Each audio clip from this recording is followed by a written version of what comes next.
ወደ አንድ ሰፊ ክፍል ስትገቡ 9 ጥቁር የለበሱ አስፈሪ ነገር ግን በሚያስገርም ሁኔታ ማራኪ የሆኑ ሴቶች በአንድ ላይ ተሰልፈው በትኩረት ሲመለከቷችሁ አስባችሁ ታውቃላችሁ? እነዚህ ሴቶች የተለመደውን የፍቅር ግንኙነት ትተው ፍጹም የተለየና አዲስ ነገር ፍለጋ የመጡ ናቸው።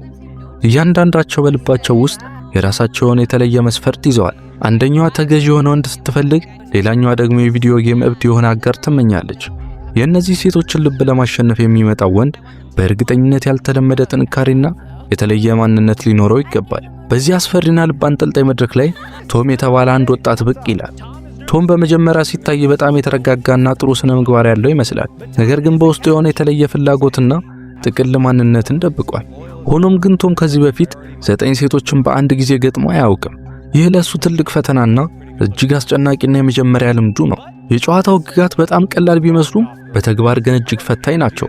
እያንዳንዷ ሴት የራሷን ጥሩና መጥፎ ባህሪ ለቶም ታቀርባለች። ቶም እነዚያን ባህሪያት በጥሞና ካዳመጠ በኋላ ወዲያውኑ ውሳኔ መስጠትና ወደ ቀጣዩ ዙር ማለፏን ወይም ከጨዋታ መውጣቷን ማሳወቅ አለበት። ወደ ቻናላችን እንኳን በደህና መጣችሁ።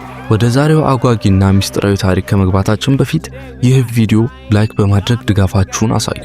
እንዲሁም አዳዲስና ፈታኝ ቪዲዮዎች በፍጥነት እንዲደርሷችሁ ቻናላችንን ሰብስክራይብ ማድረጋችሁ እንዳትረሱ። የመጀመሪያዎቹ አስገራሚና እንግዳ ገጠመኞች። ሴቶቹ ቶምን ለመጀመሪያ ጊዜ ሲያዩት ያልጠበቁት አይነት ሰው ሆኖ ያገኙታል። አንዳንዶቹ እንደውም በእርግጥም ይህን ያህል ቆንጆና ማራኪ ትሆናለህ ብለን አልጠበቅንም በማለት መደነቃቸውን በግልጽ ይገልጻሉ። ቶም ግን በነርቭ ውጥረት ውስጥ ሆኖም ፈገግታውን ሳይተው እሱ ጠረጴዛ ላይ ጌሞችና አኒሜ እና የድምጽ ትወና በጣም እንደሚወድ በመናገር የራሱን ማንነት ያስተዋውቃቸዋል። የመጀመሪያዋ ተወዳዳሪ አቴና ወደፊት ስትመጣ የሁኔታው ውጥረት ይበልጥ እየጨመረ ይሄዳል። አቴና ምግብ ማብሰል እንደምትወድና እናታዊ እንክብካቤ ማድረግ እንደሚያስደስታት ብትገልጽም ወዲያውኑ ግን አንድ አስደንጋጭ መጥፎ ባህሪዋን ትናገራለች። እሷ እጅግ በጣም ቀናተኛና አጋሯን በቁጥጥር ስር ማዋል የምትፈልግ ሴት ነች። የፍቅረኛዋን ስልክ የይለፍ ቃል ጭምር ማወቅ እንደምትፈልግ ስትናገር ቶም በውስጡ ትንሽ ድንጋጤ ይፈጥራል። ምክንያቱም የአይነቱ ቁጥጥር ወደፊት ትልቅ ችግር ሊያመጣ እንደሚችል ይገነዘባል። ቀጥላ የመጣችው ዴስቲኒ የተባለችው ሴት ደግሞ የሰዎችን አእምሮ ማንበብ እንደምትችል ትናገራለች። እሷ እዚህ የመጣችው ለጊዜያዊ ግንኙነት ሳይሆን በቀጥታ ለትዳር እንደሆነ አበክራ ስትገልጽ የቦታው ድባብ በድንገት ወደ ከባድ አየር ይለወጣል። ቶም ይህን ስሜት እንዴት እንደሚቀበለው ሲታሰብ ባልተጠበቀ ሁኔታ የሷን ቁርጠኝነትና ቀጥተኛነት በማድነቅ ወደ ቀጣዩ ዙር እንድታልፍ ይመርጣታል። ይህ ውሳኔው ቶም ከውጫዊ ውበት ባሻገር የሰዎችን ጥልቅ ዓላማ እንደሚረዳ ያሳየናል። ቤላ የተባለችው ሌላኛዋ ተወዳዳሪ ደግሞ ሁኔታውን ወደ ሌላ አቅጣጫ ትወስደዋለች። እሷ ደግሞ እብድ መሆኗን ትገልጻለች። ቶም በተለያዩ የድምጽ ትወና ችሎታውና የጨዋታ አቅራቢነቱ ሲመካ፣ ቤላ ደግሞ ከዚህ በፊት ሞክረው የማታውቀውን ነገር ግን በሐሳቧ ውስጥ የሚመላለሰውን እንግዳ የፍቅር ጨዋታና ዓለም ታካፍለዋለች። ኬ የተባለችው ወጣት ስትቀርብ ደግሞ የሁኔታው ድባብ ትንሽ ቀለል ይላል። ኬ 5 ድመቶች እንዳሏትና አኒሜ በብዛት እንደምትመለከት ስትናገር ቶም በደስታ ፈገግ ይላል። 5 ድመቶች መኖራቸው ለአንዳንዶች እንደ መጥፎ ምልክት ይቆጠር ቢችልም ለቶም ግን የሷ የነጻነትና የዋህነት መገለጫ ሆኖ ይታየዋል። በተለይም ሁለቱ አንድ አይነት የአኒሜ ተከታታይ ፊልም እንደሚወዱ ሲያውቁ በመካከላቸው ያለው መግባባት ይበልጥ ይጠነክራል። ይህ ደግሞ በውድድር ውስጥ ጠንካራ ተፎካካሪ እንደምትሆን ፍንጭ ይሰጣል። ነገር ግን የሁኔታው አቅጣጫ ሙሉ በሙሉ የሚቀየረው በተርካፕ ተራ ላይ ነው። በተርካፕ የተባለችው ሴት ራሷን እንደ በላይ ገዢ አድርጋ በማስተዋወቅ ቶምን በድንገት መሬት ላይ እንዲበረከክ ታዘዋለች። ቶም ያለ አንዳች ማቅማማት በሁለቱ ጉልበቱ ሲንበረከክ ክፍሉ ውስጥ ያለው ጸጥታ አስደንጋጭ ነበር። እሷ መብላትም ሆነ መተንፈስ ያለ እሷ ፈቃድ እንደማይቻል ስትነግረው ይህ እንግዳና ያልተለመደ የኃይል ሚዛን ጨዋታውን ወደ ከፍተኛ የጥርጣሬና የስሜት ማዕበል ውስጥ ያስገባዋል። ፒንክ የተባለችው ተወዳዳሪ ደግሞ የራሷን አስደንጋጭ ታሪክ ይዛ ትመጣለች። አንድ ጊዜ በሁለተኛ ደረጃ ትምህርት ቤት እያለች የቫዮሊን እንዲሰርቅ የሞከረውን ልጅ ቤት አፈላልጋ ሄዳ የቤቱን ግቢ በሹካ እንደወጋች ስትናገር ቶም በውስጡ ፍርሃትና መደነቅ ይፈራረቅበታል። ይህች ሴት ካስከፋት ምንም ያህል አደገኛ ልትሆን እንደምትችል የሚያሳይ አስፈሪ ማስጠንቀቂያ ነበር። ጂን የተባለችው ተወዳዳሪ ደግሞ ፍጹም ያልተጠበቀ ስጦታ ይዛ ትቀርባለች። እሷ ፍሬሽ መሆኗን በመግለጽ ባለ 2 ትርጉም ያለው አነጋገር በመጠቀም ቶም በመጀመሪያ ነገሩ ሳይገባው ቀርቶ ግራ ይጋባል። በኋላ ላይ ግን የቃላቱን እውነተኛ ትርጉም ሲረዳ ነገሩ ከጠበቀው በላይ ግልጽና ደፋር መሆኑን ሲገነዘብ ሁኔታው ትንሽ ምቾት ይነሳዋል። በዚህም ምክንያት ቶም ያልተለመደ ድፍረት መቀበል ባለመቻሉ እሷን ከውድድሩ በማስወጣት ይገደዳል። በመጨረሻ ኤሚሊ የተባለችው ወጣት ትቀርባለች። እሷ እጅግ በጣም ነርድ መሆኗንና መጽሐፍትን፣ ፊልሞችና አኒሜን በከፍተኛ ፍቅር እንደምታዘወትር ትገልጻለች። እንደ መጥፎ ባህሪ ያቀረበችው ነገር ግን ከቶም የበለጠ ቀልደኛና አዝናኝ ልትሆን እንደምትችል ነው። ቶም ይህን ሲሰማ እጅግ ደስ ይለዋል። ምክንያቱም ሁልጊዜ መሳቅና መዝናናት ለሚፈልግ ሰው ከሱ የበለጠ ቀልደኛ የሆነች ሴት ማግባት ትልቅ በረከት እንጂ መጥፎ ባህሪዋ ሊሆን አይችልም። የመጀመሪያው የማጣሪያ ዙርና ያልተጠበቁ ውሳኔዎች። ቶም ሁሉንም ሴቶች እጅግ ማራኪና ቆንጆ እንደሆኑ ቢገልጽም የጨዋታው ሕግ ግን ግዳጅ ሆነበትና የተወሰኑትን ማሰናበት አለበት። የቶም ውሳኔዎች የተመልካቹን ልብ የሚያንጠለጥሉ ነበሩ። ምክንያቱም እሱ የሚመርጣቸው ሰዎች ብዙዎች ከገመቱት ውጪ ነበሩ። መጀመሪያ ያሰናበታት ፒንክን ሲሆን ምክንያቱም እሷ የምትፈልገው መጥፎ ልጅ እንጂ እንደሱ አይነት ጥሩ ልጅ ባለመሆኑ ነው። ቀጥሎ ያሰናበታት ደግሞ ቤላን ነበር። ቤላ በሮል ፕሌይ ከፍተኛ ፍላጎት ያላት ቢሆንም ቶም ግን ሙሉ በሙሉ ተገዥ የሆነች ሴት ሳይሆን ትንሽ ጠንከር ያለች ሴትና እሱንም ልትቆጣጠረው የምትችል ሴት እንደሚፈልግ በመግለጽ ያሰናብታታል። የውሳኔው ቶም ምን አይነት የተወሳሰበ የፍቅር ግንኙነት እንደሚፈልግ የሚያሳይና የእሱን ውስጣዊ ስነ ልቦና ይበልጥ እንድንረዳ የሚያደርግ ነበር። የቤላ መውጣት ለብዙዎች ያልጠበቀ ክስተት ነበር። የመጀመሪያው ዙር ማጣሪያ የመጨረሻ ተሰናባች ደግሞ በተርካፕ ሆነች። ምንም እንኳን ቶም መሬት ላይ ተንበርክኮ ትዕዛዟን ቢቀበልምና ያ ሁኔታ የተለየ ስሜት ቢፈጥርበትም ወደፊት ግን ያን ያህል ርቀት ለመሄድ ዝግጁ እንዳልሆነ በመግለጽ ይሰናብታታል። የኮክቴል ሰዓትና ጥልቅ ሚስጥሮች።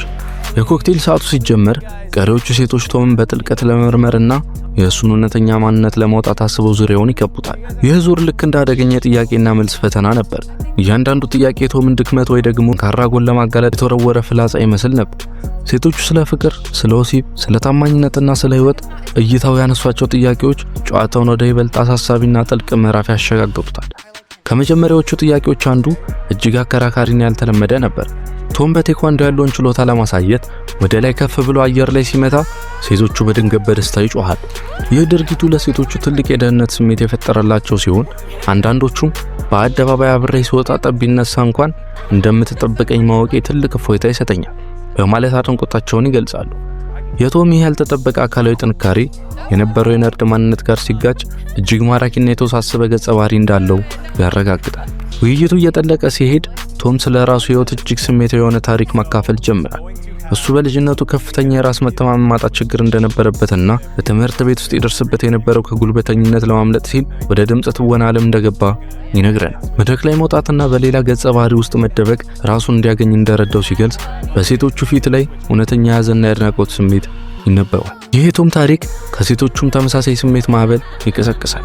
አንዳንዶቹ ሴቶች በራሳቸው የተለየ ጎዝ አለባበስና አኗኗር ምክንያት በህብረተሰቡ ዘንድ ይደርስባቸው የነበረው መገለልና ጫና በማንሳት ከቶም ጋር ጥልቅ የሆነ ስሜታዊ ትስስር ይፈጥራሉ። ይህ ሀፍታ በጨዋታው ውስጥ ከተፈጠሩት ሁሉ እጅግ ልብ የሚነካና እውነተኛ የሰው ልጅ ስሜት የታየበት ነበር። ሁለተኛ የማጣሪያ ዙርና የመጨረሻዎቹ ፈተናዎች። ወደ ሁለተኛ የማጣሪያ ዙር ስንገባ በክፍሉ ውስጥ ያለው አየር ይበልጥ እየከበደና ትንፋሽ አሳጣሪ እየሆነ ይመጣል። ቶም ከኮክቴል ሰዓቱ በኋላ ከሁሉም ሴቶች ጋር ጥልቅ ግንኙነት እንደፈጠረ ቢናገርም አሁን ግን ተጨማሪ 3 ሴቶችን ማሰናበት ግድ ይለዋል። ቶም መጀመሪያ ጄንን ከውድድሩ ውጭ ያደርጋታል። ጄን ራሷ እንደ መጀመሪያ ብር አድርጋ ብትቀርብም ቶም ግን ሙሉ በሙሉ ወደ ጎዛ ዓለም ዘልቆ ለመግባት ዝግጁ መሆኑንና በግማሽ መንገድ ላይ መቆም እንደማይፈልግ በማስመሰል ይሰናበታታል። በመቀጠል ኔፊን ያሰናብታታል። ኔፊ እጅግ አስደሳችና ልዩ ባህሪ ያላት ብትሆንም ቶም ግን ከሌሎች ሴቶች ጋር የተሻለና ጥልቅ ግንኙነት እንዳገኘ በማመን በከፍተኛ ሐዘን ያሰናብታታል። የሁለተኛው ዙር የመጨረሻ ተሰናባች ዴስቲኒ ስትሆን ይህ ውሳኔ ብዙዎችን አስገረመ። ዴስቲኒ እጅግ ቁርጠኛና ቀጥታ ወደ ትዳር ለመግባት የምትፈልግ ሴት ነበረች። ቶም እሷን ያሰናበተበት ምክንያት እሱ ገና ለእንደዚህ አይነት ከባድና ፈጣን ቁርጠኝነት ዝግጁ ባለመሆኑ እንደሆነ ይገመታል። ዴስቲኒም ስትወጣ አንተ ገና ለመወሰን ዝግጁ አይደለም፣ እኔ ግን ዝግጁ የሆነ ሰው ፈልጋለሁ በማለት እውነታውን ፊት ለፊት ተናግራ በመምጣቷ የሁኔታውን ውጥረት አጉልቶ ያሳይቷል። አሁን ወደ መጨረሻውና ወሳኙ ዙር ደርሰናል። በውድድሩ ውስጥ የቀሩት 3 ሴቶች ብቻ ሲሆኑ እነሱም አቴና፣ ኤሚሊና ኬይ ናቸው። የፕሮግራሙ አዘጋጅ ዳዊት ሁኔታውን ይበልጥ አሳሳቢ ለማድረግ በማሰብ ቶም ሚስት እንደሚፈልግና ሴቶቹም ማጋር እንደሚፈልጉ በመግለጽ የመጨረሻውና እጅግ ጥልቅ የሆነውን ጥያቄ ያነሳል። ከአንድ ሰው ጋር በእውነተኛ ፍቅር ውስጥ መውደቃችሁን የምታውቁት በየትኛው ቅጽበት ነው? ይህ ጥያቄ ሴቶቹን እውነተኛ ልብ የሚያጋልጥ የመጨረሻው ፈተና ነበር። የመጀመሪያዋ ሴት ስትመለስ ፍቅር ማለት የሰውን ያለፈ ታሪክና የተጎዳውን የልጅነት ማንነት አይቶ መቀበል እንደሆነ ትገልጻለች። ግድግዳዎች ፈርሰው እውነተኛ ማንነት ሲወጣ እና ከፍቅረኝነት ባለፈ የቅርብ ጓደኛሞች ሲሆኑ እውነተኛ ፍቅር እንደሆነ ታስረዳለች። ይህ መልስ ቶም ቀደም ብሎ ስላጋለጠው የልጅነት ትምህርት ቤት ጫናና መገለል ከተነገረው ታሪክ ጋር በቀጥታ የተቆራኘና ልብን በጥልቅ የሚነካ ምላሽ ነበረ። ሁለተኛዋ ሴት ደግሞ የራሷን የተለየ እይታ ታቀርባለች። እሷ ፍቅር ማለት አብረው በማይሆኑበት ጊዜ እንኳን ስለዚያ ሰው ማሰብ ሲጀመር እንደሆነ ትገልጻለች። በሥራ ቦታ ወይም በህይወቷ ጥሩ ነገር ሲገጥማት መጀመሪያ ልትነግረው የምትፈልገው ሰው እሱ ከሆነ እና የህይወት ውጣ ውረዷን የምታካፍለው ብቸኛ የድርጊቷ ስርዓት ከሆነ ያ እውነተኛ ፍቅር እንደሆነ ትናገራለች። ይህ መልስም ቶምን በከፍተኛ ሁኔታ ያሳሰበውና ውሳኔውን እጅግ ያከበደበት አጋጣሚ ነበር። ሶስተኛዋ ሴት በበኩሏ ፍቅር ማለት የፍቅር ግንኙነት ከሚባለው የመጀመሪያ ደረጃ አልፎ ያ ሰው ለምን ነገር ከፍተኛ ስሜትና ፍላጎት እንዳለው ሲረዱ እንደሆነ ታብራራለች። ደካማ ጎና ወጥቶ በማሳየት መተማመን ሲፈጠርና ያ ሰው ህይወት መሰረት ሲሆን እውነተኛ ፍቅር ይፈጠራል ትላለች። የሶስቱም ሴቶች መልሶች እጅግ ጥልቅና አስተማሪ እና ከልብ የመነጨ በመሆናቸው ቶም የትኛዋን እንደሚመርጥ ግራ በመጋባት በከፍተኛ ጭንቀት ውስጥ ይወድቃል። የመጨረሻው ውሳኔና ያልተጠበቀው ፍጻሜ። የመጨረሻው ውሳኔ ሰዓት ሲደርስ ክፍል ውስጥ የታየው ጸጥታ የመቃብር ያህል ያስፈራ ነበር። ቶም ፊት ለፊት ከቆሙት 3 ቆንጆ ብልህና ሚስጥራዊ የሆኑ ሴቶች መካከል አንዷን ብቻ መምረጥ አለበት። እሱም የሶስቱም መልሶች እጅግ እንዳደነቀና ከሶስቱም ጋር የፍቅር ቀጠሮ መውጣት እንደሚችል ቢናገርም የጨዋታው ህግ ግን አንዷን እንዲለይ ያስገድደዋል። ቶም ረጅምና አስጨናቂ ትንፋሽ ከወሰደ በኋላ አቴናና ኤሚሊን በከፍተኛ አክብሮትና በስሜታዊነት ይሰናበታቸዋል። ይህ ማለት አሸናፊዋና የቶም የመጨረሻ ምርጫ ኬይ ሆናለች ማለት ነው። ኬይን ስትሰማ በከፍተኛ ደስታ ትዋጣል። ቶም እሷን የመረጠበት ዋነኛ ምክንያት ከመጀመሪያው ጀምሮ እውነተኛ ማንነቷን ሳትደብቅ በነጻነት ስላሳየችውና በተለይም በሁለቱ መካከል የነበረው ተመሳሳይ የአኒሜና የጨዋታ ፍላጎት ጠንካራ መግባባት ስለፈጠረላቸው መሆኑን ያብራራል። በመጨረሻም ቶምና ኬይ የመጀመሪያ ፍቅር ቀጠሯቸው የት እንደሚያደርጉ ሲወያዩ ሁለቱም ተፎካካሪዎች አዝናኝና የሆነ ቦታ መሄድ እንደሚፈልጉ ይስማማሉ። ምንም እንኳን መጀመሪያው በጨለማና አስፈሪ ሁኔታዎች የተሞላ ቢመስልም መጨረሻው ግን እውነተኛ ፍቅርና መግባባት የነገሰበት ድንቅ ታሪክ ሆኖ ተመዝግቧል። የዛሬው ልብ አንጠልጣይ ታሪካችን ይህንን ይመስል ነበር። እስከ መጨረሻው አብራችሁን ስለነበራችሁ ከልብ እናመሰግናለን። ፕሮግራሙ እንዴት እንደነበር ሐሳባችሁና ምርጫችሁን ከታች በኮሜንት ላይ ጻፉልን። የአዝናኝና ያልተጠበቀ ታሪክ ከተመቻችሁ ቪዲዮውን ላይክና ለጓደኞቻችሁ ሼር ማድረጋችሁን እንዳትረሱ። ወደፊትም እንደዚህ አይነት አጓጊ ታሪኮችን ይዘን እንድንመጣ ቻናላችንን ሰብስክራይብ በማድረግ ቤተሰብ ይሁኑ።